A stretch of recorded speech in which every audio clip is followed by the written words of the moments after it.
What is going on, guys? Put all of us on a global timeout. Like we just, America hasn't done as good as other people when it comes to timeouts because everyone else is out playing at recess. And What we're is literally going from the on? principal's office hoping and wishing we can come out.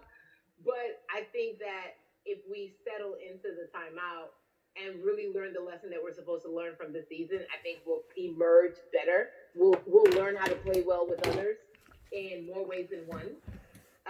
And so personally for me, I'm taking this time to learn me in a new way. I feel like I'm being ushered into a new season and I'm getting still because sometimes the busy confounds the work that we're supposed to actually be doing. We're busy doing other stuff, but we got work that we need to do on the inside. And I'm leaning into it. I'm like, dang, I thought I was gonna be able to rest like everybody else. And you guys like, nah, we got work to do.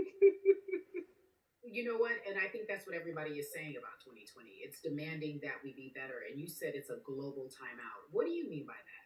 Yeah, it's like everyone sit down, be humble, to quote the great prophet Kendrick Lamar. But like, no, seriously, What is sit going down on? and let's reevaluate some things. Let us unearth and shake up the things that we have been trying to hide within ourselves, within our nation. I think America is going through an unraveling right now, a much needed, a much necessary one, and I think all eyes on us, right? There is no, oh, I was on the subway for an hour, so I didn't miss that thing that happened. No. This is on Fortnite right now. Everybody, And I'm streaming on Twitch. George Floyd died, and everybody, no one could hide it. Everyone was watching when Amy Cooper called the cops. Like, this is a time where it's like, oh, we can't pretend it away. We can't excuse it away. No. It's a global timeout. Sit down, watch, and let's learn. And globally, it's like, hey, we were going business as usual, but it ain't usual no more. Like that's old. Anytime change occurs, it's very uncomfortable. And so right now we're sitting with we're getting we're getting comfortable with the uncomfortable. The minorities, we've been comfortable with being uncomfortable because that to me explains just the existence for whatever we want to do, how we break into our careers, how we live our lives, how we find ourselves one of the few or one of the first. And that's a lonely road. When you look at, and when you talk about this global timeout, everybody had to pay attention to Amy Cooper. Everyone had to pay attention to George Floyd. How is that helping us as a people, as a country during our global timeout? I think, well, one, we're not minorities, Carrie. You already know it. It's like these labels that they put on us. It's like the same way of saying like black on black violence.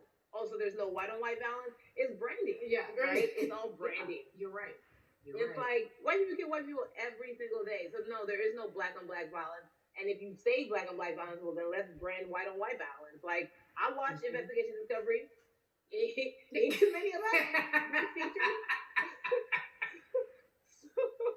So, I just even like, but to answer your question, what does that do? I think what everyone expected is what has happened in the past when the world was still open, right? In that, okay, you had everyone, it's just like, is it over? It's like Oscars so black.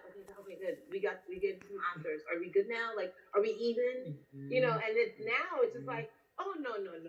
This is not about like a band-aid. It's like, yo, we might have to amputate. Change is still being demanded. And I think they're seeing, oh, this is not going away. And no, it's not, because we need systematic change.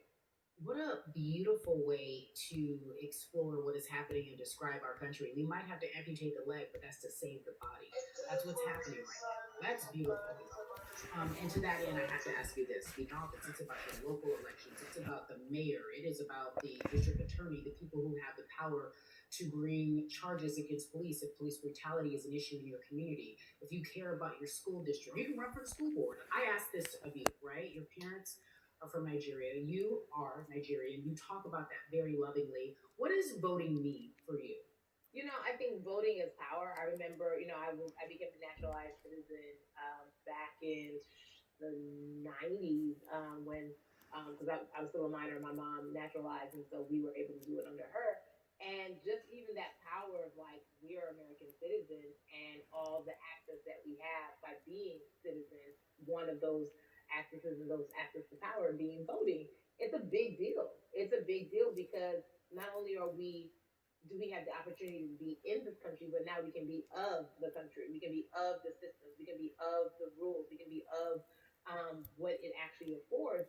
But I think going back to your earlier comment about just the setup of systems, I think we are done a disservice. Either it's schools or whatever it is, and I'm not putting teachers on blast. I think teachers do a phenomenal job, but for some reason, we do not, and give them all the raises. I know too many parents who are like, I might, this child of mine, I do love them, but hey, where can I drop them off? And I do think that there's a disservice done because, again, when we talk about this, to your point, we talk about every 4 years. It's important to vote for the presidency. We don't realize, like, oh, snap, we actually can vote about, like, how much our libraries get. It's like small things like that, but they make a big difference. When you think of voter suppression in this country, what does it look like?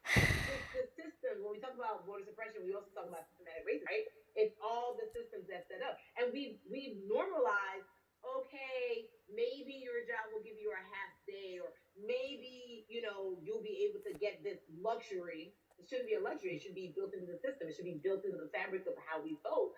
But maybe you'll be able to get this luxury in order to enable you to go vote. Think about everything disenfranchised, marginalized Black person has to endure in a day. So in a day, you need to get to work. If something happens to your car, if something happens to your child care, if something happens to, there's so many factors along the way that can send you into a tailspin as an American. And then you add on as a person of color.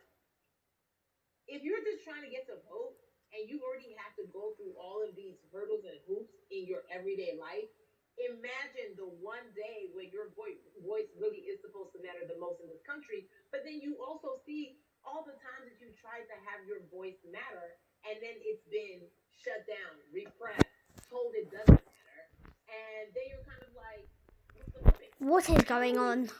How do we keep hope, though? If How long will this be? Now, how do we as a people stay hopeful? How do we believe in the promise that these quote-unquote forefathers have given us? Because have you met Black people? By default, like hope is infused in our DNA. Like you said, like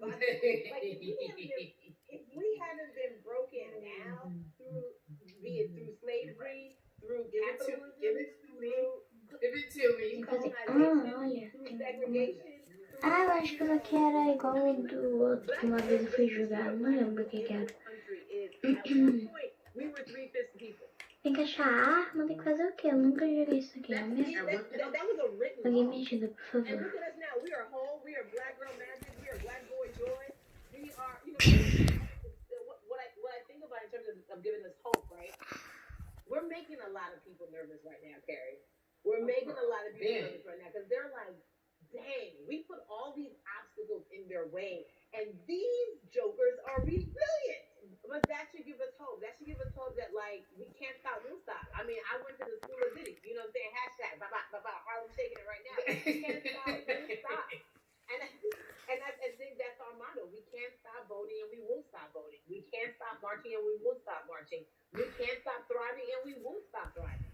To that end, because you led me directly there, I've been asking everyone who's appeared on this platform, what does activism look like? And I feel like today we had an idea. Yes, it is marching.